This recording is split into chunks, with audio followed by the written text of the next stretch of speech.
Welcome back to Think Talk, where we think critically, think wisely, and take responsibility. We explore important issues through critical thinking and ethical reflection.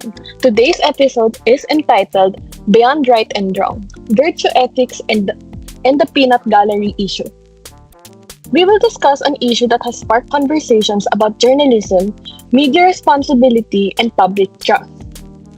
The peanut gallery issue. In this episode, we'll explore how virtue ethics can help us become more responsible and thoughtful media consumers.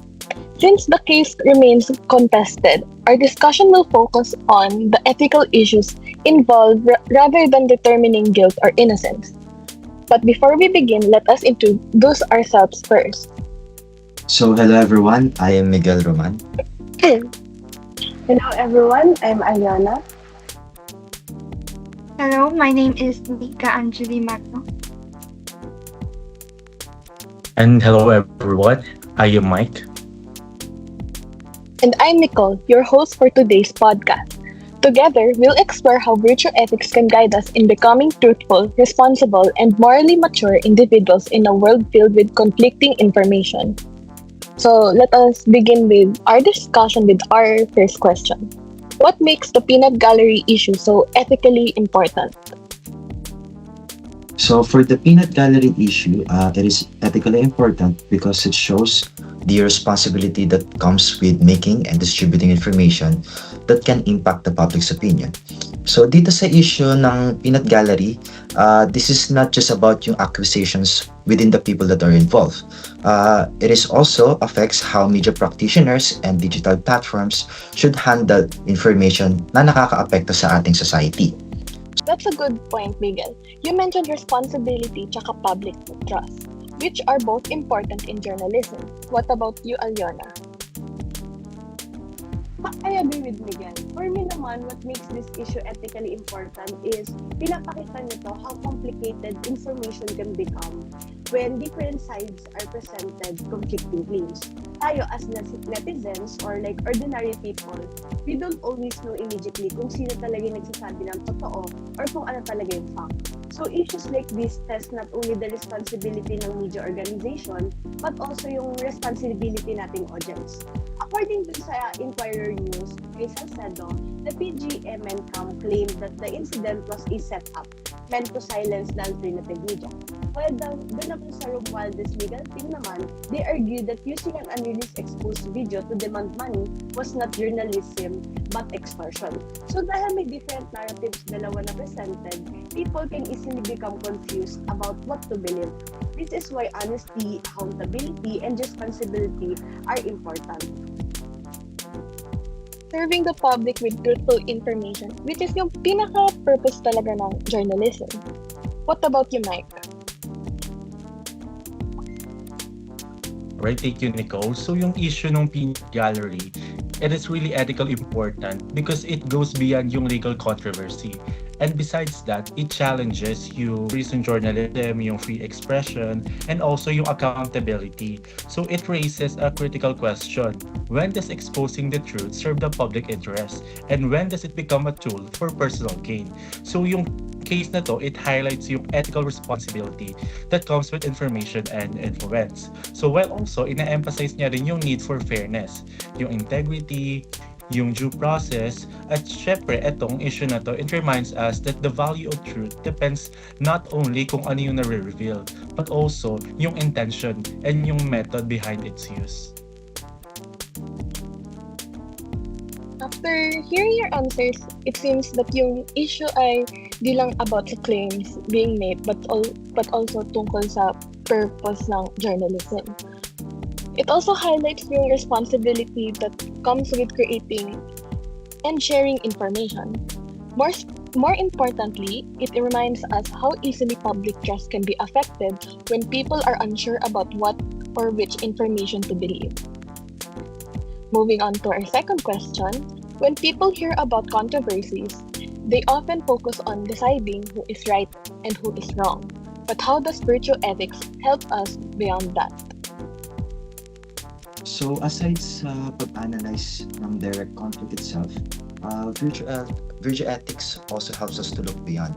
So dapat ina-examine din natin yung mga intentions, yung characters, and yung values ng mga tao na involved. So with the problem ng peanut gallery, kapag merong presence ng virtue ethics, it encourages us to question things such as were the claims presented with honesty or was fairness upheld in handling the information. So yung mga ganitong type ng questions, important siya since in journalism, hindi lang dapat tayo kumukuha ng mga information, but also dapat ginagamit din natin sila ethically. Tama yun, Miguel. I agree. So, parang unlike deontology, di ba, nag-focus siya sa duties and rules. Kasi yung consequentialism, nag-evaluate naman siya ng action based sa outcomes. Yung virtue ethics kasi, nag-focus siya sa character and moral habits ng person acting. So, parang instead of asking na, did they follow the rules ba? Or did the outcome benefit more people? Ang ina-ask dito is, what kind of person is acting here? And ano ba yung values na nag-guide sa decision nila? So, in the peanut gallery issue, we did not only examine the statements made, we also consider yung character nila, intentions nila, moral habit ng mga person involved. So, yung mga question natin dito is, were they truthful ba? Binarify ba nila yung information carefully? And nag-act ba sila responsibly towards the public? Yes, I agree. What I find interesting is that virtue ethics encourages us to look deeper than the issue itself. Instead of focusing kung sino manalo sa argument, it asks us to examine the values, intentions, and character behind people's actions. In that way, natutulungan tayo to become more thoughtful and responsible when judging situations.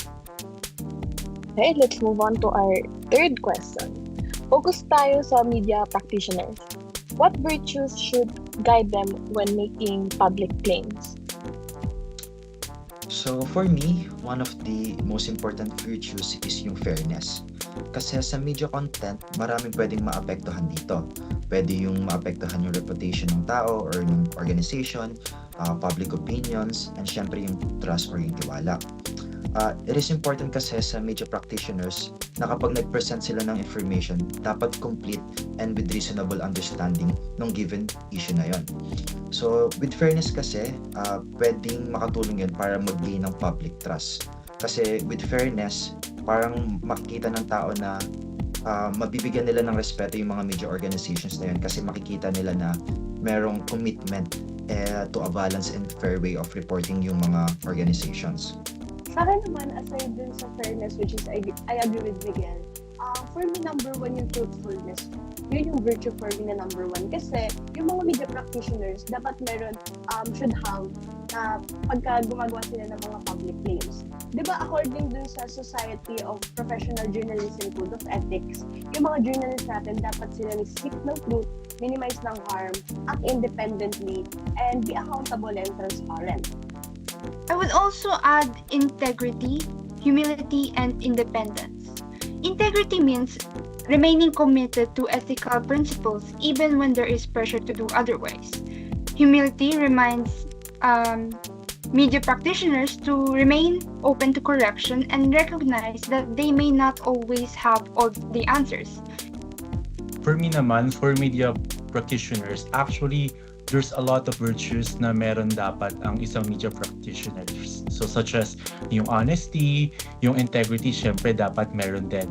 And most importantly, yung fairness, yung accountability, and also yung prudence when making public claims. So for honesty, it ensures kasi yung information is accurate and it is truthful, which is ayun naman yung importante for media practitioners. While yung integrity naman, it prevents yung distortion ng facts for personal or political gains. So when it comes to fairness naman, it requires considering yung all sides naman ng issue. And for accountability, of course, it is important because taking responsibility for the impact of published information. Okay, fourth question. As students and media consumers, what virtues do we need when consuming news or social media content? So, an important virtue na dapat meron yung mga students is accountability. Kasi as students, alam dapat natin na everything that we do comes with responsibility And syempre, it is also accompanied with consequences. Yes, I agree with that, Miguel. Tayo kasi mga students din, actually, need din natin yung prudence. Dapat nag-iisip muna tayo before reacting sa mga posts. Kasi diba, kahit like heart reaction, angry, love, reaction ng ganun, it can still affect. Even sa mga comments and sharing of information, we must make sure na accurate siya and nag-fact check tayo sa mga iba pang credible sources. I think agree ako sa mga sinabi niyo, no? But for me, ngayon na as students, no, very exposed talaga tayo with different information online since, syempre, buong araw, minsan babad din talaga tayo sa iba't ibang social media. So I think as students, need talaga natin yung intellectual humility at also yung critical thinking and responsibility. So when consuming kasi, especially news and social media, intellectual humility kasi, it helps us na ma-recognize na not all information na nakikita natin ay kompleto na, no. Minsan kasi kulang or filtered yung mga information na nakikita natin. So Lastly, to our final question, how can we avoid reacting impulsively when claims online are conflicting? So for me, practicing self-control and having careful judgment is a key step on how we can avoid reacting impulsively. Sa social media, just like mentioned earlier, it is designed so that we can immediately react sa mga bagay-bagay. Simpleng pag-comment, simpleng pag-like, or pag-share, makakapag-react na kagad tayo. So, because of this, yung mga respond na binibigay natin, more likely basic siya sa current emotions na nararamdaman natin without proper thinking and without fully understanding the situation. Yes, I agree with you, Migs. Ako naman lagi ko rin naalala yung phrase na parang think before you act, diba? May mga tao kasi when they see a post, they will immediately respond or share due sa mga strong emotion like happiness, anger, frustration, or minsan even shock.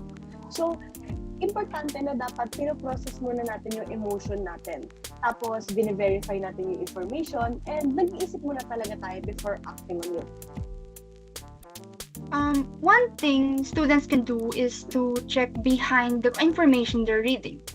Like, is it from a credible news organization? Does it provide evidence or other reliable sources reporting the same thing? Looking at multiple sources can help us avoid making conclusions too quickly. for me naman, siguro pareho lang din yung masasabi ko na. Yung sa sinabi ko about the students when consuming information in online, no?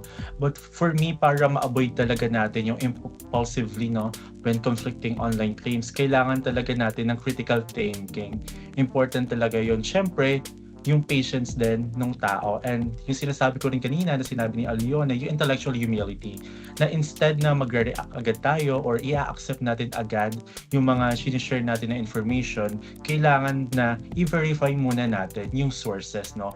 And I would like to ask everyone for one short reflection. What kind of media consumer do you want to become? Ako, yung kind of media consumer na gusto ko maging is syempre someone who values truth more than popularity. Ako naman gusto ko maging responsible media consumer talaga. So gusto ko, hindi ako immediately nag-react to every post I see online. I want to use social media not only for entertainment, but also as a space for learning and respectful discussions. For me, I want to contribute naman sa mas healthier na online environment that we have by thinking critically and also communicating responsibly with other people. Kaya parang going back dun sa peanut gallery issue, reminds us na that in digital age filled with conflicting claims, yung challenge dito is simply not deciding whom to believe. Yung challenge dito is yung developing the values needed to seek truth responsibly. Thank you for joining us today. So always, Think critically, Think wisely. And take responsibility. This is Think Talk. Thank you for listening and see you next time.